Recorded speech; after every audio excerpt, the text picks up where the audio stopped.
O processo de eleição no Parlamento cabo-verdiano dos membros dos órgãos externos daquele órgão de soberania tem-se revelado uma atrapalhada sucessiva de golpes e contragolpes, como reconhece um dos intervenientes na negociação política necessária para alcançar uma maioria de 2/3 na eleição. As peripécias do processo contrariam a ideia propalada de solidez democrática do sistema político de Cabo Verde, incapaz de dotar as instituições de estabilidade e normalidade nas suas lideranças.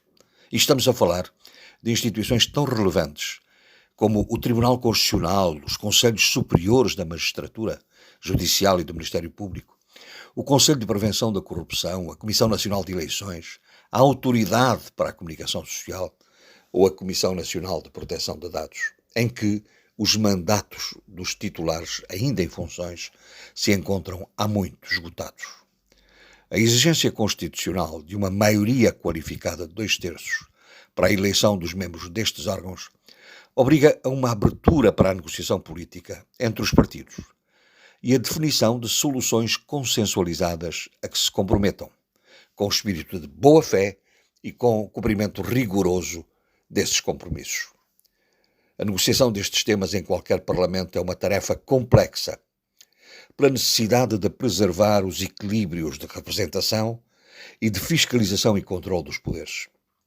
A negociação é complexa, mas é possível e necessária.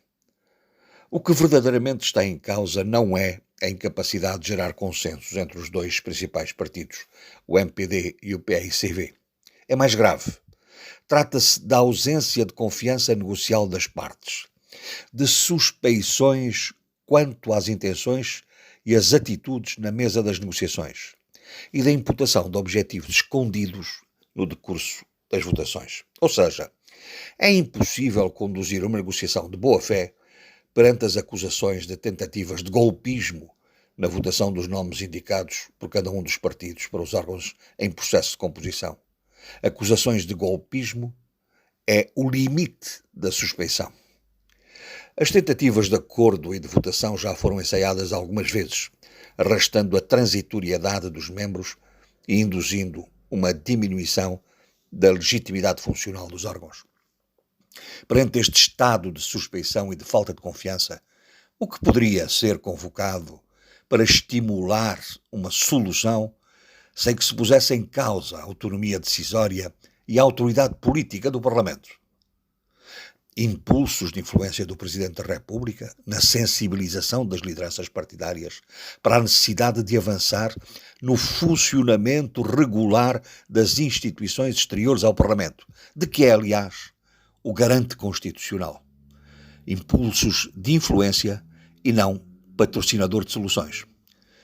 A votação em sistema de listas fechadas, previamente concertadas e acordadas para os diversos órgãos em causa, e que correspondam à negociação entre os dois partidos. Ou seja, primeiro o diálogo e a concertação, depois a fixação dos termos e só depois a votação. A intervenção, se necessária, como parece, dos próprios líderes dos partidos para a definição dos termos gerais, dos objetivos e dos métodos da negociação que os respectivos líderes parlamentares deverão concretizar. O prolongamento deste processo é prejudicial para a democracia cabo-verdiana e não abona, nos termos em que tem surgido na opinião pública, a própria classe política e os arremessos de acusações de comportamentos espúrios na negociação política entre os principais responsáveis pelas exigidas soluções.